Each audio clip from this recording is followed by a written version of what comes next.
안녕하세요. 말씀의 거리 535번째 시간 기도하심으로 시작하겠습니다. 거룩하신 주님 감사합니다. 주님의 말씀을 묵상합니다. 성령님께서 말씀의 조명이 되어 주시옵소서. 우리 주 예수 그리스도님의 이름으로 기도합니다. 아멘. 네, 오늘 보실 말씀은 시편 25편 1절에서 22절까지의 말씀입니다. 주님, 내 영혼이 주님을 기다립니다. 나의 하나님, 내가 주님께 의지하였으니 내가 부끄러움을 당하지 않게 하시고 내 원수가 나를 이기어 승전가를 부르지 못하게 해 주십시오. 지금 다윗이 이 시편을 지었던 당시, 이 기도를 했던 당시가 굉장히 사람으로 인해서 어려움을 당하고 있었던 그런 상황으로 보여집니다. 3절을 계속 보면요. 주님을 기다리는 사람은 수치를 당할 리 없지만 함부로 속이는 자는 수치를 당하고야 말 것입니다. 주님, 주님의 길을 나에게 보여주시고 내가 마땅히 가야 할 그 길을 가르쳐 주십시오. 주님은 내 구원의 하나님이시니 주님은 주님의 진리로 나를 지도하시고 가르쳐 주십시오. 나는 종일 주님만을 기다립니다. 주님, 먼 옛날부터 변함없이 베푸셨던 주님의 긍휼하심과 한결같은 사랑을 기억하여 주십시오. 내가 젊은 시절에 지은 죄와 반역을 기억하지 마시고 주님의 자비로우심과 선하심으로 나를 기억하여 주십시오. 자, 지금 어려운 상황에서 자신을 구워달라고 하는 다윗의 기도에 가장 우리가 핵심적으로 봐야 될 것은 주님의 진리로 나를 가르쳐 달라는 것입니다. 내가 어떻게 행해야 될지 나를 인도해 달라는 것입니다. 그리고 또 하나는 자신의 죄를 인지하고 있고 기억하고 있고 그것을 회개했던 내용들을 잊지 않고 있는 것입니다. 자, 회개했다 하더라도 그 죄에 대해서 잊지 않고 살아가고 있는 다윗의 모습인 것이죠. 하지만 죄에 묶여있는 것은 아닙니다. 회개했기에 선하신 주님, 바로 주님께서 용서하신 자들을, 주님의 길을 따르는 자들을, 주님을 바라는 자들을 구원하신다는 그 주님의 성품에 의지해서 기도하는 다윗의 모습을 우리가 볼 수 있습니다. 8절 계속 보면요. 주님은 선하시고 올바르셔서 죄인들이 돌이키고 걸어가야 할 올바른 길을 가르쳐 주신다. 겸손한 사람을 공의로 인도하시며 겸비한 사람에게는 당신의 뜻을 가르쳐 주신다. 주님의 언약과 계명을 지키는 사람을 진실한 사랑으로 인도하신다. 주님, 주님의 이름을 생각하셔서라도 내가 저지른 큰 죄악을 용서하여 주십시오. 자, 주님께서 구원의 하나님이시고 그리고 주님이 어떤 분이신지 선포를 하면서도 자신이 주님 앞에 지었던 큰 죄를 다시 한번 용서를 구하는 그런 다윗의 태도를 볼 수 있습니다. 12절 계속 보면요. 주님을 경외하는 사람이 누굽니까? 그가 선택해야 할 길을 주님께서 그에게 가르쳐 주실 것입니다. 그가 한 생애를 편안히 살 것이니 그 자손이 땅을 유업으로 받을 것이다. 주님께서는 주님을 경외하는 사람과 의논하시며 그들에게서 주님의 언약이 진실함을 확인해 주신다. 자, 지금 7절까지의 내용은 주님께 저를 구원해 주십시오. 저를 기억해 주십시오. 주님의 길을 가르쳐 주십시오. 라고 기도했습니다. 근데 8절에서 14절까지의 내용은 하나님에 대한, 선하신 하나님에 대한 확신을 선포하고 있는 그런 내용이 중간에 들어와 있습니다.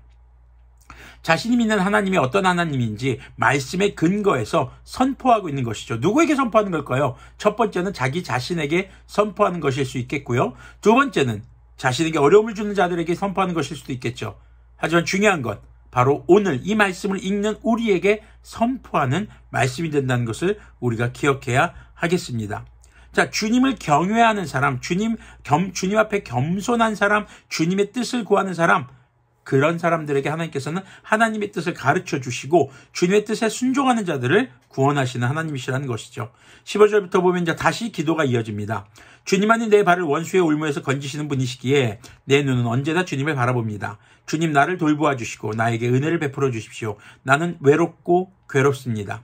내 마음의 고통에서 벗어나게 해주시고 나를 이 아픔에서 건져 주십시오. 내 괴로움과 근심을 살펴 주십시오. 내 모든 죄를 용서하여 주십시오. 내 원수들을 지켜봐 주십시오. 그들의 수는 많기도 합니다.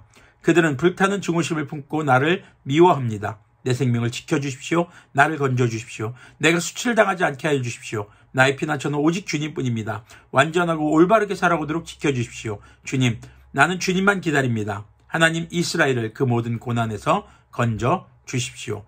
22절에서는 지금 갑자기 이스라엘을 모든 고난에서 건져주십시오라고 얘기하죠. 사실 이 시편 25편의 내용은 21절까지가 하나의 완결된 단락으로 나타나고 22절이 이제 나중에 추가됐거나 혹은 이 시편 전체를 마무리하는 그런 내용을 볼 수 있겠죠. 사실 이 시편에 기록된 시점은 고난을 당하고 있을 때라기보다는 그 구원에서 구원을 경험하고 난 이후에 다윗은 자신을 구원한 하나님께 어떻게 기도했고 자신이 어떻게 하나님에 대해서 확신을 가졌는가를 선포했는가를 기록으로 남긴 것입니다. 노래로 지은 것이죠. 그리고 22절을 통해서 이스라엘을 바로 고난 중에 있는 이스라엘 백성들이 하나님을 믿는 사람들이 이 기도의 내용과 이 찬양의 내용을 보면서 주님의 구원을 간구할 수 있도록 해주시고 그들을 구원해달라는 간구가 들어있는 것이죠. 자, 지금 전체적인 구조는 기도 그리고 선하신 하나님에 대한 확신 다시 또 기도의 구조로 이어지고 이 모든 시편이 지금 기록된 이후에 이스라엘 백성들과 우리에게 구원의 하나님을 지금 전해주는 그런 내용으로 우리가 볼 수 있겠습니다. 자, 오늘 이 시편 25편의 내용으로 본다면 자, 지금 다윗은 어디에 소망을 두고 있습니까? 지금 자신의 주변 환경에 소망을 두지 않습니다. 지금 주변 환경이 자기를 어렵게 합니다. 괴롭게 합니다. 주변의 사람들이 나를 힘들게 합니다. 그럼 그 사람들보다 더 힘 있는 사람들 아니면 주변 환경의 변화 아니면 새로운 환경 여기서 이 문제가 해결되는 것 여기에 포커스를 두는 것이 아니라 다윗의 소망의 근원은 바로 하나님 자체에 있다는 것입니다. 하나님의 길을 알려달라는 것입니다. 그러기 위해서 하나님 앞에 다시 한번 자신의 삶을 돌아보고 회개하고 주님의 길을, 주님의 지혜를 구하는 그리고 주님의 구원을 구하는 다윗의 모습을 우리가 볼 수 있는 것이죠. 우리가 살아가면서 어려움을 겪을 때 우리 주변의 환경 탓을 하거나 주변 환경의 변화 아니면 내 상황의 어떤 극적인 변화를 추구하기도 합니다. 그런데 세상의 모든 것은 결국 영원한 것은 없습니다. 변해갑니다. 그렇기 때문에 우리 그리스도인들이 바라야 할 것은 영원히 변하지 않는 하나님께만 소망이 있다는 것을 기억해야 할 것입니다. 그리고 우리가 주님께 기도하는 올바른 자세는 첫 번째 우리의 삶의 죄를 돌아보고 회개해야 할 것입니다. 그리고 주님의 뜻을 구하는 기도를 해야 할 것입니다.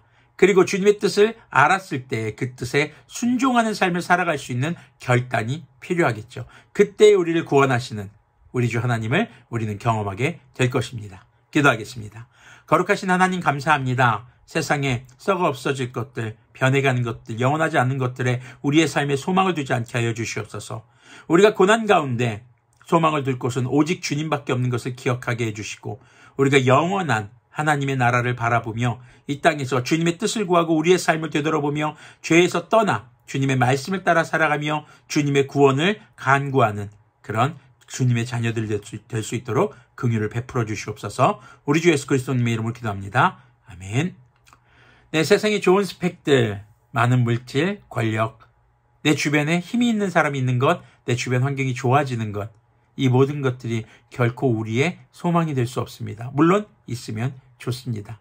하지만 우리의 영원한 소망은 우리 주 하나님, 다시 오실 우리 주 예수님께 있다는 것을 믿고 기억하며 그리고 우리의 삶을 돌아보며 늘 주님의 말씀을 따라 살아가는 그렇게 성령님의 충만한 우리들이 되기를 소망합니다.